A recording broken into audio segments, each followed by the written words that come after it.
All right, let's dive right into this explainer. We're going to pull back the curtain on something massive, the completely hidden ecosystem it actually takes to keep commercial electric fleets running out there in the real world. Because look, buying the electric vehicles, that's literally just the tip of the iceberg. You see those shiny new electric trucks rolling down the street?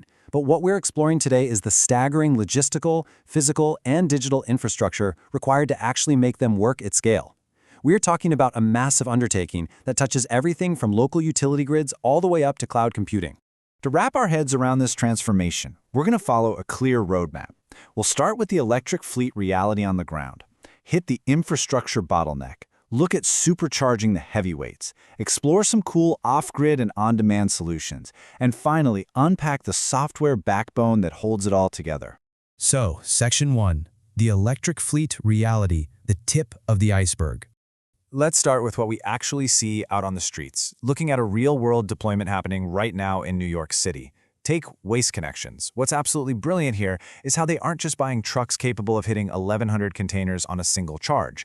No, they're actually closing the loop by using new solar panels at their Bronx facility to power the charging stations. They've deployed 2 of these massive Peterbilt Model 520 EV garbage trucks to service recycling routes in Queens Central, and it makes a huge difference, effectively reducing noise pollution during those late-night collections. Plus, they're even transitioning their gas-powered pickup fleet to Ford F-150 Lightnings. It's just a fantastic example of a localized, highly efficient ecosystem. Moving to Section 2, the infrastructure bottleneck, the 66,000 vehicle reality. Because wow, when you scale up from just 2 garbage trucks to tens of thousands of vehicles, the challenges absolutely multiply. Take the U.S. Postal Service.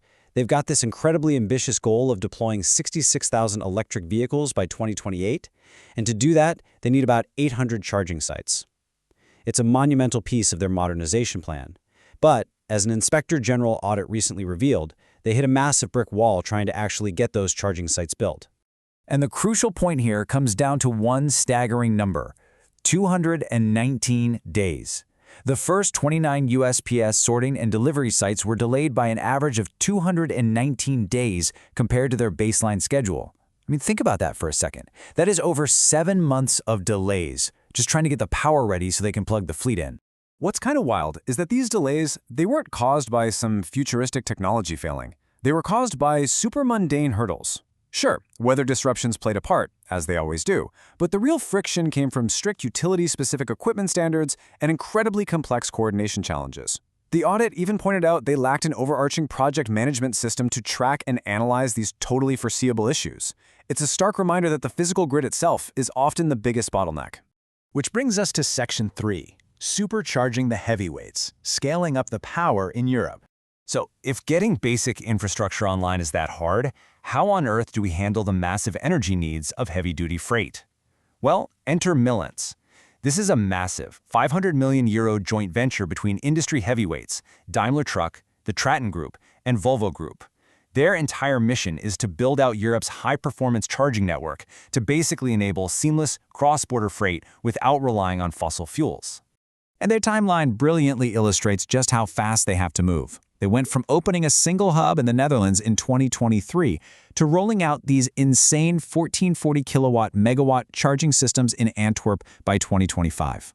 Just to put that into perspective, that megawatt system is capable of juicing up a massive semi-truck in just 30 minutes. It's a real game changer. And they are pushing hard, aiming for 50 hubs across 10 European markets by 2026 and an ambition of 90 hubs with over 300 megawatt charging points by 2028.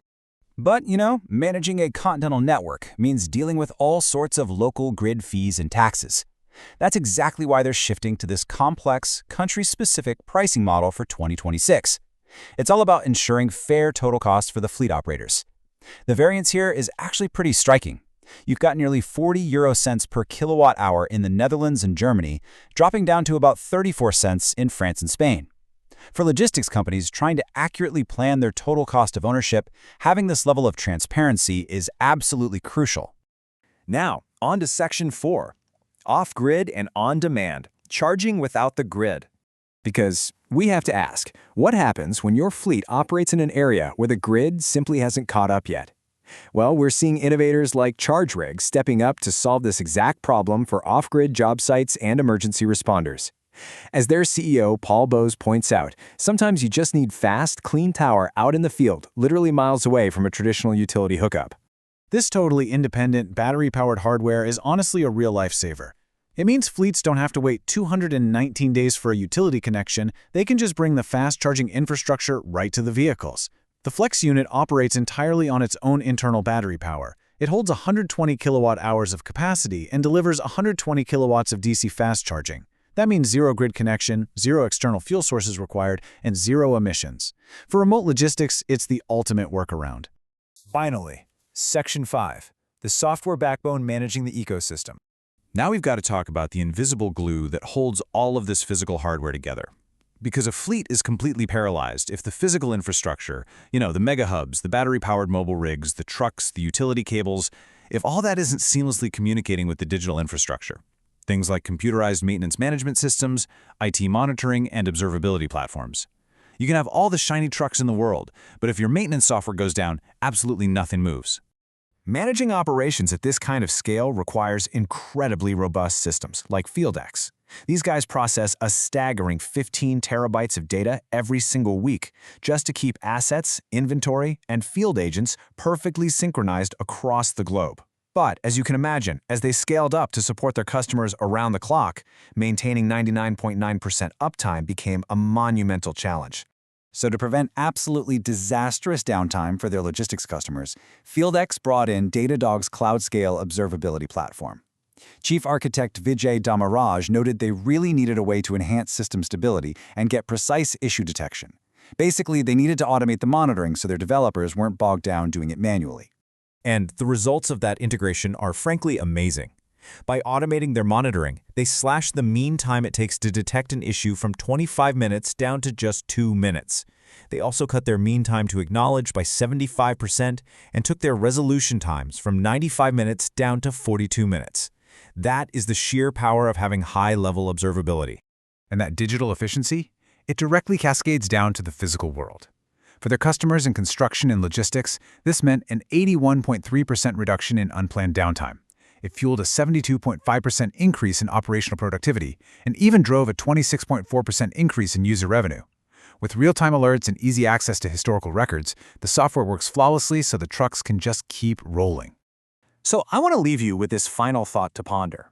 As we aggressively roll out cleaner vehicles, the real revolution isn't actually the battery sitting inside the truck. It's the massive ecosystem of mega chargers, the clever mobile solutions, and the heavy-duty cloud software we have to build to support them. The vehicles are ready, but the real question is our infrastructure smart enough and are we building it fast enough to keep up? I hope this explainer helped map out this hidden ecosystem for you. Thanks so much for joining me today.